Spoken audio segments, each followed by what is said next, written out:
Hello and welcome. When using descriptive statistics, it's important to understand concepts such as measures of central tendency and measures of dispersion.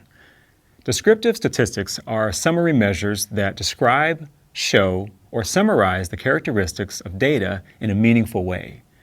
Let's illustrate this with an example.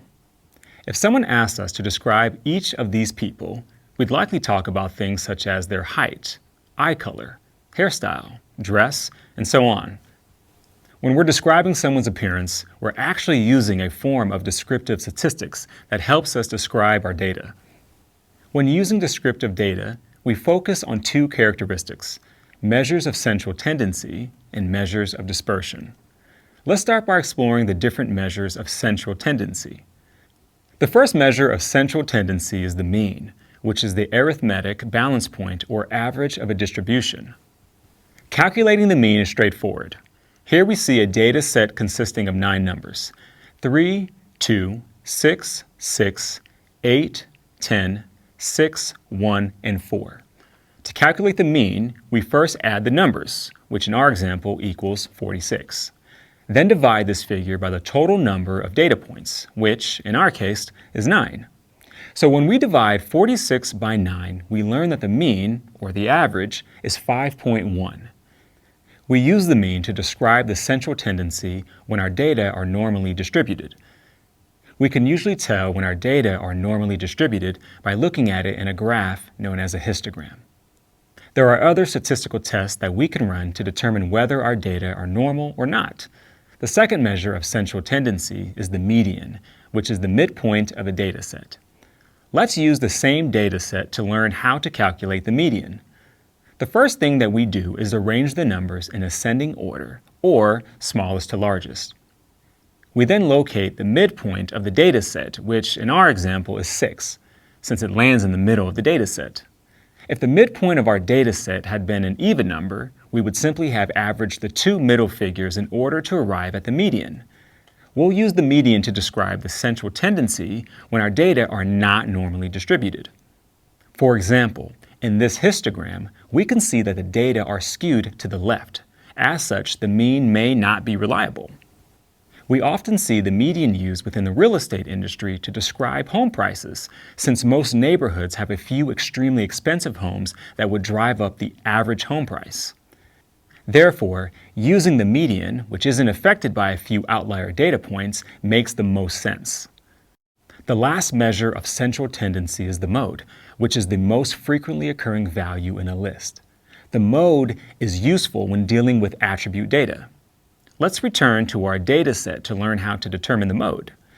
While it's not mandatory, it's helpful to once again arrange the data in ascending order. We then note which value occurs the most, which in our example is 6. So those are the 3 primary measures of central tendency: the mean, median, and mode. Now let's turn our attention to measures of dispersion. The 3 primary measures of dispersion are the range, variance, and standard deviation. These statistics help us to describe the variation or spread in our data. The range is the difference between the largest and smallest observation in a data set. Let's calculate the range with the same example data we've been using. Once again, while it's not mandatory, it's easier if we order the data from smallest to largest. We then simply subtract the smallest value from the largest value. In our example's range is 10 minus 1, or 9. We typically use the range when our data are not normally distributed. In other words, when we decide to use the median as our measure of central tendency because our data are skewed or we have outliers that seem to be driving the average up, we'll then use our range as the measure of dispersion or spread. Next, we have the sample variance, which is the average squared distance between an observation and the mean. Here's the formula. Note that since we're speaking about a sample statistic, we're using the Roman letter S. Let's illustrate this with an example. For this example, our data set consists of the numbers 3.8, 4.1, 3.9, and 4.4. When we add these numbers together and divide by 4, we learn that the sample mean is 4.05. This is all we need to calculate the sample variance, which is noted as a lowercase s squared. In order to calculate the sample variance, we simply subtract the mean from each data point before squaring it. We then add all these values together and divide them by the number of samples minus 1. The reason we subtract 1 from the number of samples is because of something called Bessel's correction, which is meant to help us correct any potential bias in the estimation of the population variance. This is what it looks like when we pull all of our values into the formula. For example, we take 3.8 minus 4.05 and square that, and then add that to 4.1 minus 4.05 squared, and so on. And once we worked all the math out, we learned that our sample variance is 0.07. Finally, we come to the sample standard deviation, which is simply the square root of the sample variance.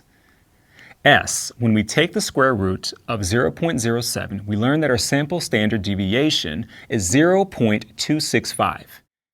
You might wonder why we bother calculating the sample standard deviation when we already know the sample variance. When we calculate the sample variance, the differences are squared, meaning the units of the sample variance are not the same as the units of the actual data points. By taking the square root of the variance, the units of standard deviation match the original data points. When our data are normally distributed, we'll use the sample standard deviation as the measure of dispersion, along with the sample mean as the measure of central tendency. But if our data are not normally distributed, we'll typically use the range as the measure of dispersion, along with the median as the measure of central tendency. That wraps up our review of descriptive statistics. We'll see you soon.